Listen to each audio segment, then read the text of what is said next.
அன்பு ஆன்மீக தமிழ் அன்பர்களே நண்பர்களே, உங்கள் அனைவருக்கும் தமிழ் யூடியூப் சேனலின் இனிய தமிழ் வணக்கம். தாய்மொழியால் இணைவோம், தாய்மொழியை வளர்ப்போம். வாழ்க தமிழ், வளர்க தமிழ். நமது சேனலில் இன்றைய பதிவு திருமூலர் அருளிய திருமந்திரம். இந்த நூலில் உள்ள ஒவ்வொரு பாடலையும் விளக்கத்துடன் ஒவ்வொன்றாக தினம் ஒரு திருமந்திரம் என்ற தலைப்பில் அளிக்க உள்ளோம். இதனை ஆன்மீக அன்பர்களாகிய நீங்கள் கேட்டு சிவனருள் பெற்று பலன் பெற வேண்டியும், மேலும் இப்பதிவு உங்களுக்கு பிடித்திருந்தால் இப்பதிவிற்கு லைக் மற்றும் ஷேர் செய்தும், அது மட்டுமல்லாமல் இதுவரை இந்த சேனலுக்கு நீங்கள் சப்ஸ்கிரைப் செய்யவில்லை என்றால் இந்த சேனலுக்கு சப்ஸ்கிரைப் செய்து ஆதரவு அளிக்கவும் அன்புடன் கேட்டுக்கொண்டு இப்பதிவினை தொடர்கிறேன். வாருங்கள், தினம் ஒரு திருமந்திரம் அறிவோம். திருமந்திரம் என்னும் நூல் திருமூலரால் தமிழில் அருளப்பட்ட சிவ ஆகமம் ஆகும். சைவ திருமுறைகளின் வரிசையில் திருமந்திரம் 10வது திருமுறையாக வருகிறது. 9 தந்திரங்களாக வகுக்கப்பட்ட இந்நூல் 3000 பாடல்களை கொண்டது. திருமந்திரம் பக்தி பிரபாவத்தில் ஆரம்பித்தாலும் அடுத்து உபதேசம், தத்துவம், யோகம், தியானம், சக்கரம், ஞானம் என்று பல விஷயங்களை பற்றி பேசுகிறது.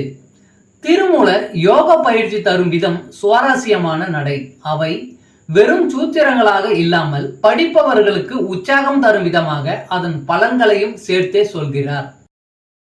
தினம் ஒரு திருமந்திரம் பதிவில் இன்றைய திருமந்திரம் 62. 9 ஆகமங்கள் முக்கியமானவை.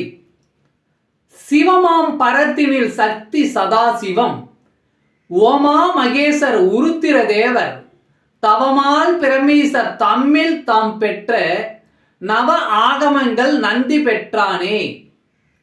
சிவமாம் பரத்தினில் சக்தி சதாசிவம், ஓமா மகேசர் உருத்திர தேவர், தவமால் பிரமீசர் தம்மில் தாம் பெற்ற நவ ஆகமங்கள் நந்தி பெற்றானே. பாடலின் விளக்கம். 28 ஆகமங்களுள் 9 ஆகமங்கள் முக்கியமானவை.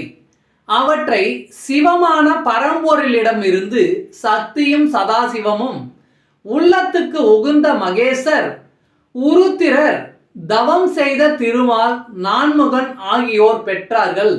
இவர்களோடு நந்தியம் பெருமானும் அந்த 9 ஆகமங்களை தான் பெற்று நமக்கு உரைத்தான்.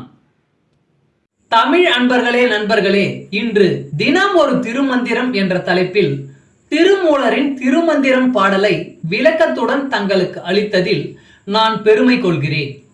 மேலும் இப்பதிவு உங்களுக்கு பிடித்திருக்கும் என்று நான் மிகவும் நம்புகிறேன். இப்பதிவு ஏதாவது ஒரு வகையில் உங்களுக்கு பயன்பட்டால் அதில் எனக்கு மிக்க மகிழ்ச்சி. வாழ்க வளமுடன். இறை அருள் பெறுவோம், இன்பமாய் வாழ்வோம். சர்வம் சிவமயம்.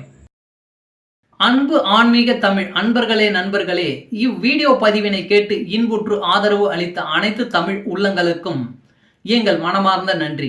மேலும் இப்பதிவு உங்களுக்கு பிடித்திருந்தால் லைக் மற்றும் ஷேர் செய்து, இதுவரை இந்த சேனலுக்கு நீங்கள் சப்ஸ்கிரைப் செய்யவில்லை என்றால் சப்ஸ்கிரைப் செய்து ஆதரவு அளிக்க வேண்டி அன்புடன் கேட்டுக்கொள்கிறேன்.